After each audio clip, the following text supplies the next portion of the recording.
Hello, I hope this is working. No one's watching, but it's not about this. It's about the video on demand. And the fact that I don't have to edit it. So that makes me happy. Um, well, here I'm going to talk about the campaign that I'm currently running, what I'm calling Plot of Conquerors. It is a level 1 to above 20-ish campaign that involves everything from goblins to undead and liches to demons and devils. It was originally conceived as a campaign where you would start fighting goblins and end fighting goblins. I had this very peculiar idea about bounded accuracy and what that really meant in 5th edition. And my theory wasn't wrong, but it wasn't right. I had this idea that bounded accuracy meant you really could fight CR 1 and 2 creatures up into the teens in levels. And that's not wrong, but it's not exactly right either. It's just kind of hard to vocalize that. The numbers don't change that much, but they do change. So the amount of low CR creatures that would be required would be pretty significant in a way where now the action economy breaks down. So yeah, just know that it was kind of a failed concept. But today I was going to talk about my first session and how that went and some advice and tips and tricks that I kind of learned from it. But I realized that there's kind of a lot of background here as well.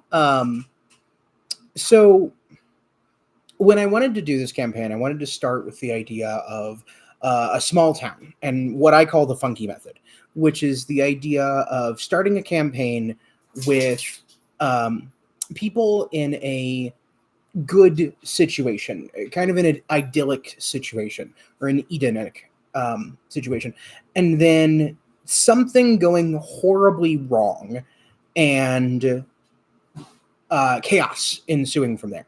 So what I started with was the small town of New Haven. New Haven is a city that I've used in a number of different campaigns. I use it in Deadlands twice now, actually. I've used it in D&D with the Plot of Conquerors. And it's just the idea of a starting city. It's just a small town called New Haven. Why is it called New Haven? Who knows? Who cares, really? It's not actually about that. It's about the idea of being a small town where I can start the players from and then kind of proceed the campaign from there. So I introduced to my players the idea of New Haven. It said it's a town of 300 people, pretty much back between the capital and the major port of this kingdom. And so it is kind of an in-between place. It's a liminal space where you're not in the city on either side, but people have gathered here and have made a community. You are going to start as peasants, for lack of a better word. You are the people of this town. Now, whether that means peasants literally, farming on a subsistence farm and just trying to get through life and finding their way around, that doesn't really matter. What you are in this town, that's up to you. But just know that you are part of this very small community. I defined a bit about what kind of downtown or what town square was. There's a granary there. There's a blacksmith shop that's well known throughout the kingdom for producing very good ironworks. There's kind of a general store run by a halfling called Milo. There is a visiting seer and card reader who tells fortunes. If I remember, and there's 2 temples. There's a temple to Pelor, god of healing, the sun, light, all the good in the world, and Melora, goddess of the wild beasts, kind of that forest over there, basically. And then there is an abandoned mansion. And I have run this scenario 3 times now, and no one has investigated the abandoned mansion, and I am very sad about it. That's not the point. We then headed into kind of character creation from that. So I said, okay, you're going to start with 4 hit points plus your constitution modifier. You are a level 0 peasant. So give me a background, give me a race, If you want to choose your future class, that's fine. But know that for right now, you are just a level 1 thing. And you have to be a human, a dwarf, or a halfling. Now, the reason for those 3 choices and why those are the only 3 choices will come up a lot more in future videos about this game and this setting. But suffice to say, I didn't want any races that were inherently magical in the way that we think of elves being magical. They're tied to nature, or gnomes, or dragonborn, or tieflings, God forbid. Those are races that are kind of tied to being something more than just a human, a short human, or a shorter human. So I gave them those limitations. They then made characters. My characters in this group were very intriguing. Certainly different from the last 2 times that I've ran it.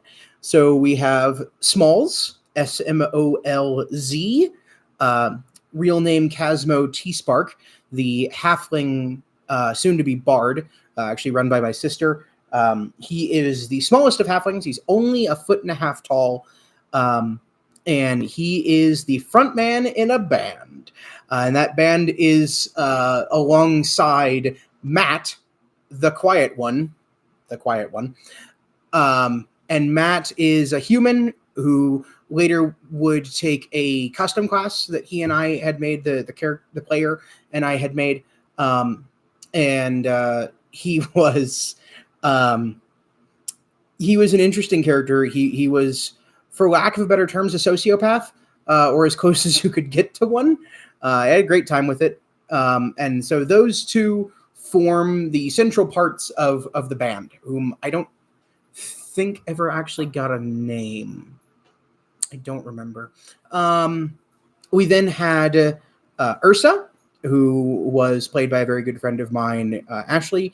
Ursa was a human who would later turn out to be a druid. She lived on the edge of town, nearby the haunted forest with her family.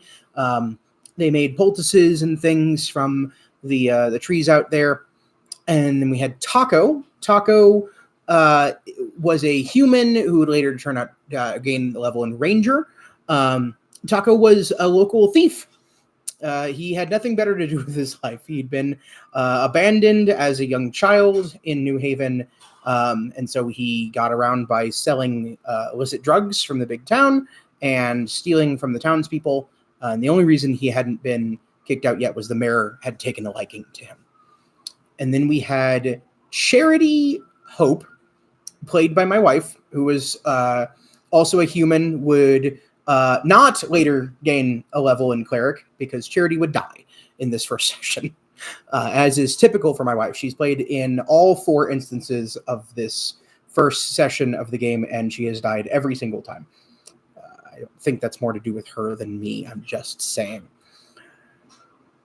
But we gathered those players together. So one of the things that I like to do in a session 0, or really in any first session of an RPG, is get the players around a table. I want them to see each other. I want them to meet each other, and this is more to do with me being a grognard and not really liking all of the digital stuff these days. It's not that there's anything wrong with it. It just never feels right to me. I grew up playing RPGs in the early 2000s and the late 90s, and it's just not the same as sitting around a table and having that connection and getting to see people's faces, especially when you betray them or engage in things behind their back. And there's just this wonderful moment when players, not just characters, can really interact with each other in a special way. So I got them all in a room. We made characters together. Ignore all those loud noises. My wife has come home and is starting to prepare food for herself. So if there's any loud crashing and banging, just pay no attention to the man behind the curtain or the woman not behind the screen. So I get all these people behind, in a table, and I said, okay, I want each of you to look to the player to your left. Now, write down or tell me, or both, preferably both, a special interaction that you've had with that player. Could be small, could be big. You all grew up in New Haven, so if you're of any age, even 14 years old, you've interacted with each other. There are only a few hundred people here. You know each other in some way or another. So tell me something that happened between you that was special, unique, and that you remember very distinctly. For Matt and Smalls, that was that Smalls, Matt had a very bad home life, and Smalls was his one friend in town. So they had spent most of their lives together, not just in the band, but before that, they were best friends in a way that is really difficult to describe in a written down way. For Smalls and I believe, I don't remember all of them. I apologize. But for Charity and Taco, Charity had sewn up Taco at some point when he had injured himself. Charity was the local town doula / chirurgeon / healer / I fix people. And so Taco had injured himself in the past, and Charity was the one who took care of him and helped him get back on his feet. So they all went around the table and they shared these stories, and this really bonded the characters through the players. This is something that I encourage people to collaborate. I want you to talk with each other. I want you to figure out what it is that's special between you two that makes your interactions really something unique, and that later on down the line is going to inform how you're going to act together. I want to know who these people are as a group and as individuals. So we did that. And then there's typically a second one that I'll do. If I do two of them, usually one of them I will say, okay, look to the person to your left. Tell me a reason you don't like them. And then I'll say, look to the person to your right. Tell me a reason you do like them. Whenever I do just one, I'll say, okay, look at the person to your left or right, either one, whatever I'm feeling that day, and say, tell me about this significant moment. But then I did my second piece, which is, okay, now tell me a secret about yourself or the town. One of the two. It can't be about another player, and it can't involve another player's character. And that's mostly for agency reasons, because these secrets will not be shared with the group. These secrets are passed covertly to me, and I will look over them. So everybody wrote down something spectacular. Smalls' player actually took me in the other room because she wasn't sure what to say. She was like, I'm stuck. I don't know. I don't know what to tell you. I said, okay. So we talked through it. I said, okay, do you want it to be about Smalls or do you want it to be about the town? She said, I think the town. I said, okay. It's about the town. Okay. Is it a good secret or a bad secret? She said, oh, it's definitely a bad secret. It's definitely a bad secret. Okay. Is it a bad secret or is it a really bad secret? Is this something that would cause, the town elders to stand up and go, how dare you? Or is this something where the town is doomed? She said, not that far extreme, but maybe kind of in the middle. I said, okay. So we've got the idea. So this is something that's not just going to make the elders angry. This is something that is going to make, people would be outraged if this was found out. She said, okay, yeah. I like that. Okay. I said, okay. Does this involve Smalls or Smalls' family? And she said, ooh, I think it involves Smalls' family. Oh yeah, it definitely involves Smalls' family. I said, okay. So what is it? We talked for a few minutes more. What that was is I wanted to eke out of this person, what are they looking for this to be? When you're talking about a secret, you're talking about something nebulous. A secret could be everything from there's town in the waters, in the town's water supply. There's town in the town's water supply. Good to know. There's poison in the town's water supply, and everyone's being poisoned to death, and they don't know. It could be as something as huge as I'm the king in peasants' clothing, and everything in between. It could even be good. Now, I've done this experiment a number of different times. No one's ever chosen anything good. I think that has more to say about my players than me, but that's a different problem. But it is always spectacular. It allows the players to feel invested in not just their characters and the campaign and having fun, which is obviously the number one goal, but it makes everything involved feel personal. So then when you pull the rug out from under them, when you pull the curtain off the wall and show them the gross, horrible painting that you've put together, they are destroyed. That's the goal.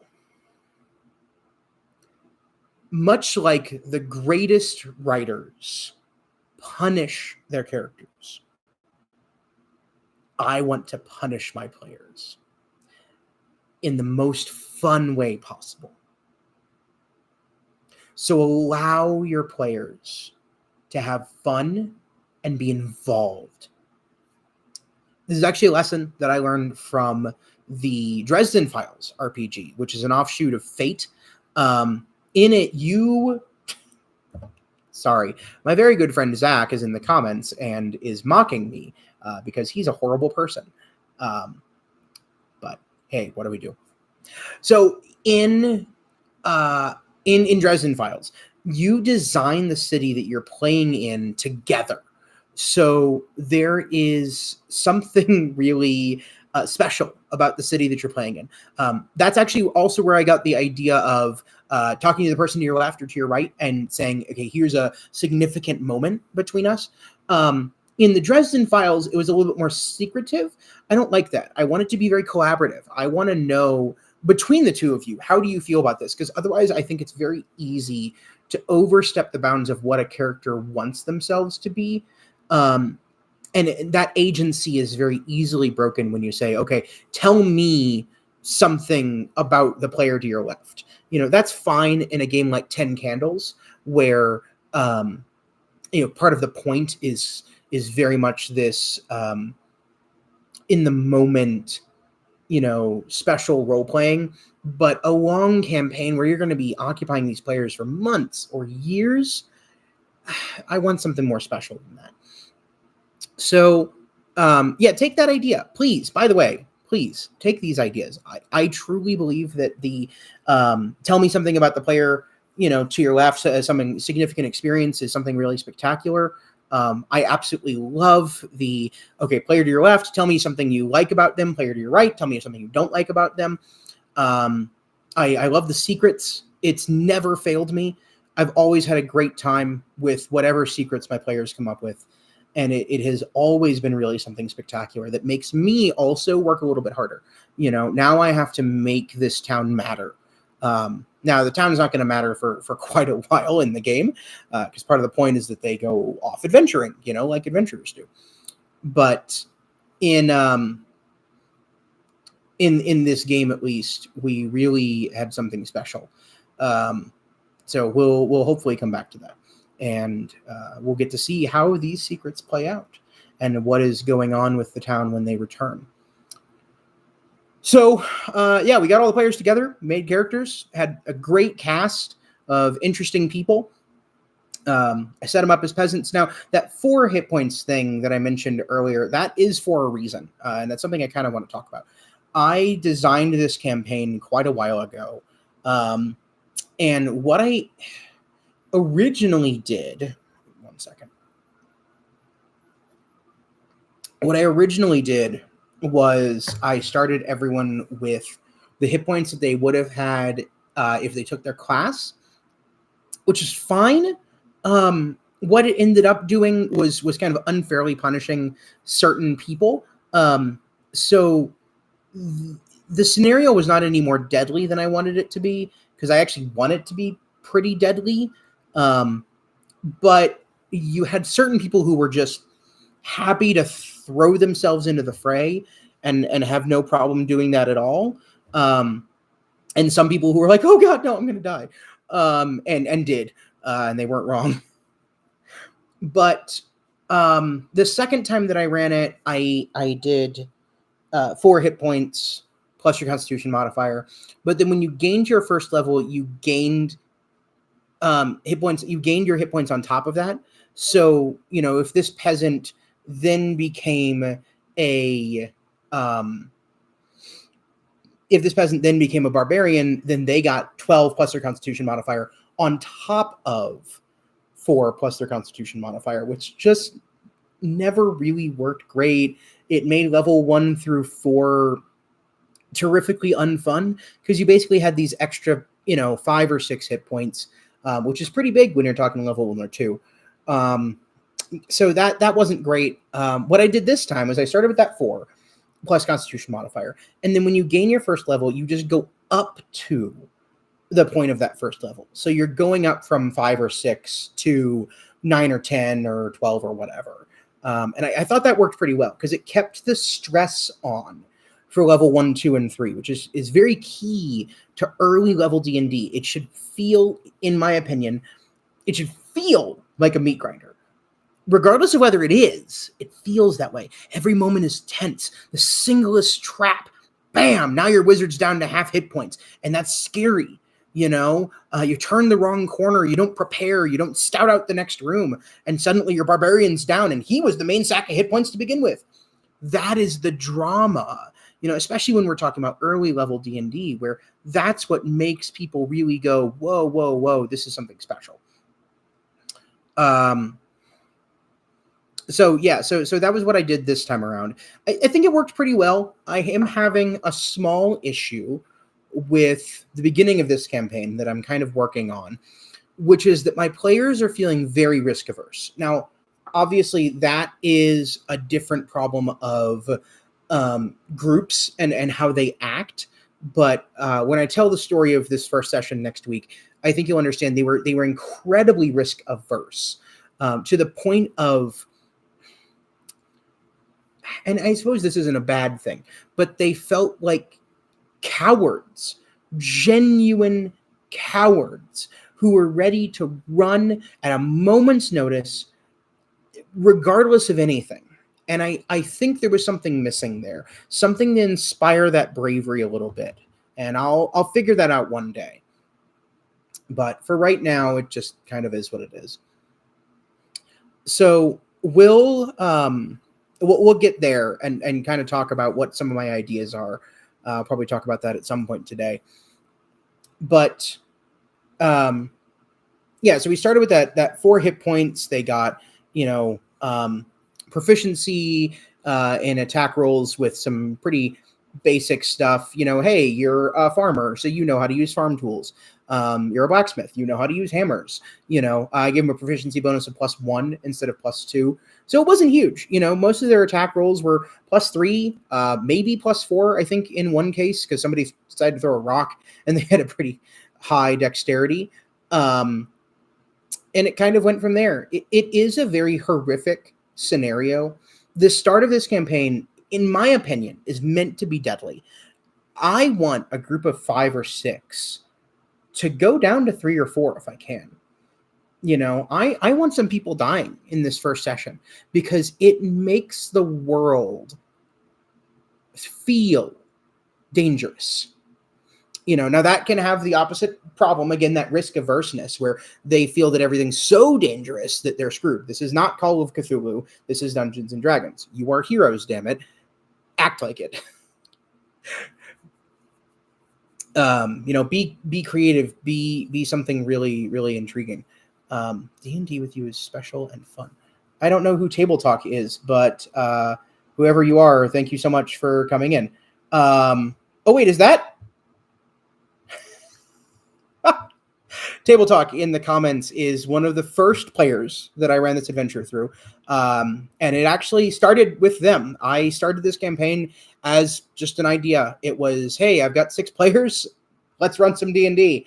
And I said, okay, we're going to start in a small town. You're all peasants. And they made their characters, had a great time with it. One of the players took a bottle out of their bar that they ran and smashed it over a goblin's head, rolled a critical. I said, okay, that breaks the bottle. It's now no longer a 1d4 bludgeoning. Now it's a 1d6 piercing weapon. And then she criticaled again the same night, the same combat. So she took out a goblin's eye with it. And so she had an eye in her bottle that she carried around for the rest of the campaign. It was a great moment that ended up coming up way, way later. And I don't remember exactly why. But at some point at like over 20th level, this character brought out the glass bottle with a goblin eye and did something with it. It was absolutely spectacular. But yeah, Matt, that's over there on Table Talk, also has a great YouTube channel. He talks about board games and playing it with his wife, talks about rules and how they play, has a great time with it. It's a great channel. I really recommend you go over and check it out. I will try and get a link to that down in the doobly-doo. So, fell off the boat. That's a story for another time.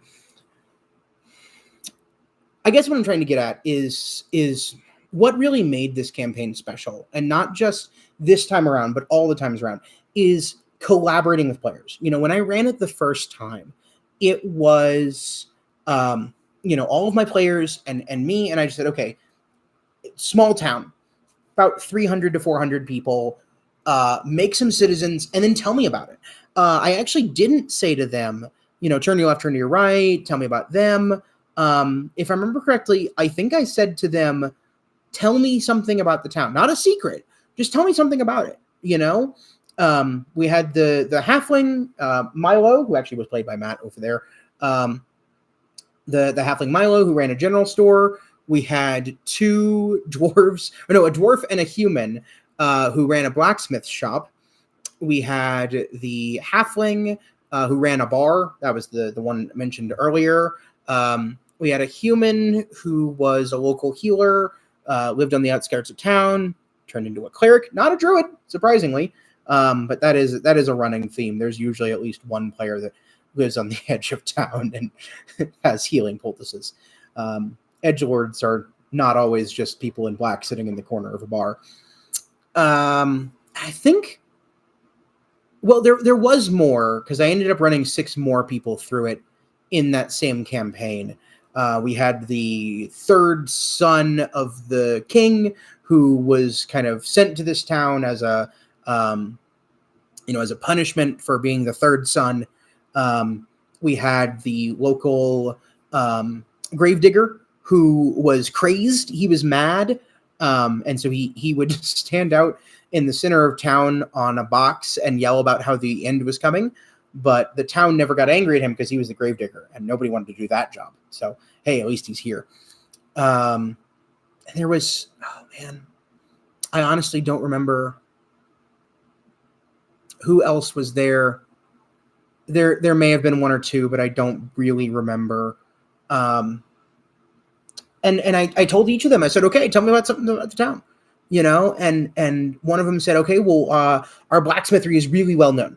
Perfect. Cool. And we kind of built off of that. Okay. So they're great at making metal flowers. I remember, and so we said, okay, so they're really great at making metal flowers they're sold, all over the capital.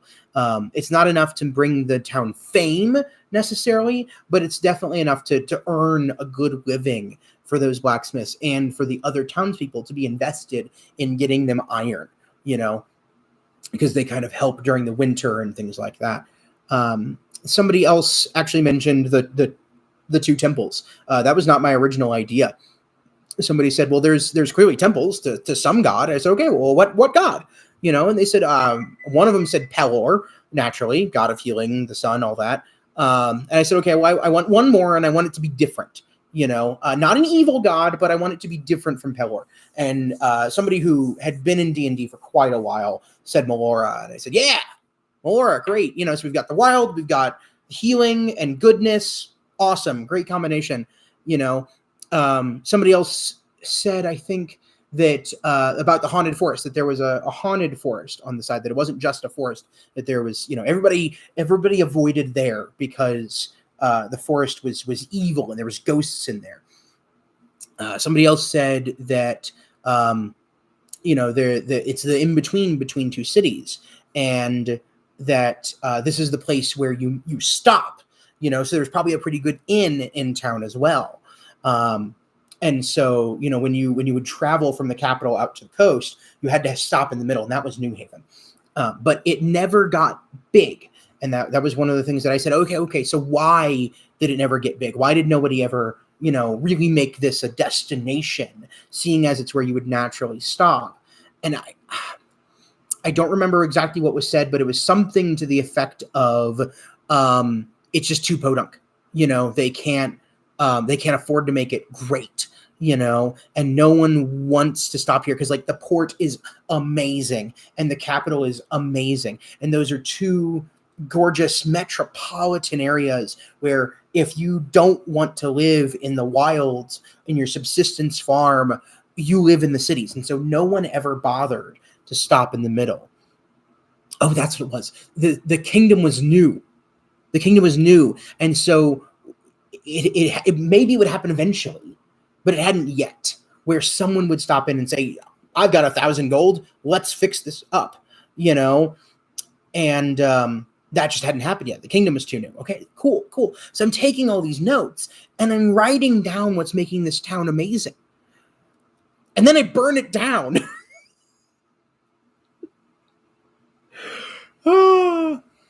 You'll learn next week that the end of this session is the town being razed to the ground and the player characters being the only survivors.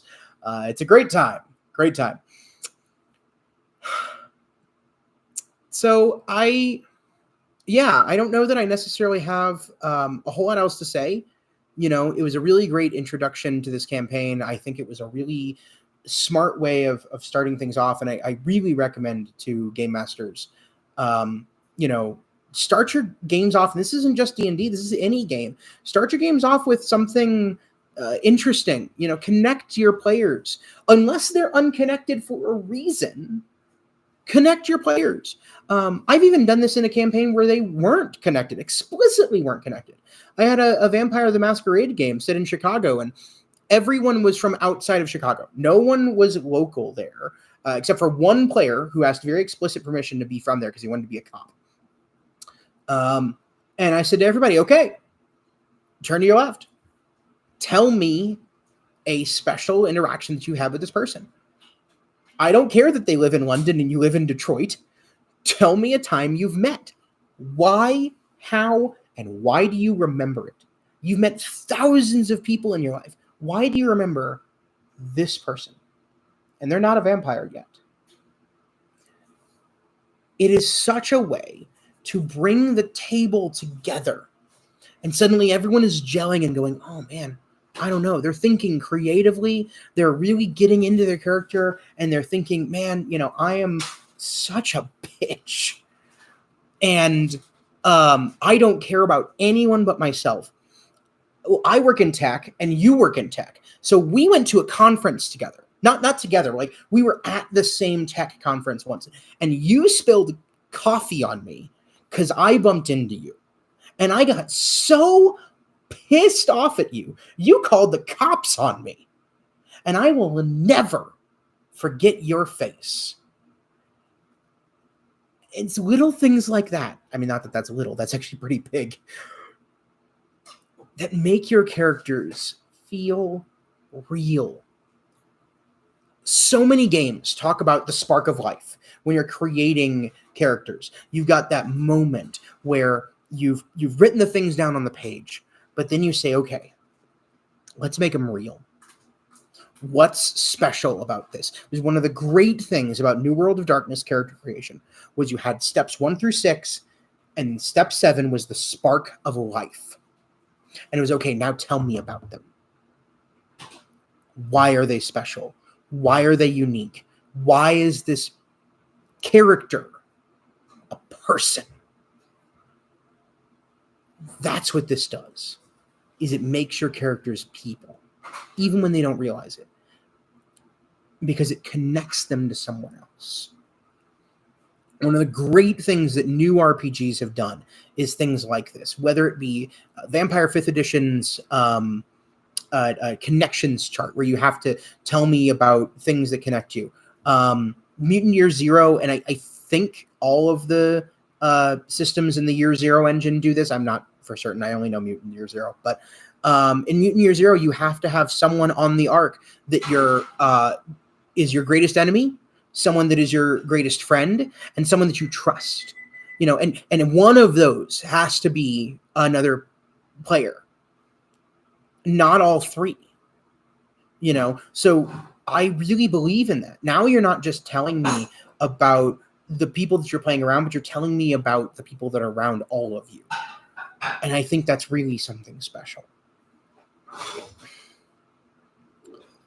I don't know that I have a whole lot else to talk about today. 36 minutes, pretty solid. Next one will probably be a little bit longer. We're going to describe and talk about how the first session went, why this is a really great funky method scenario that starts with just an Eden of a town, and then goblins attack.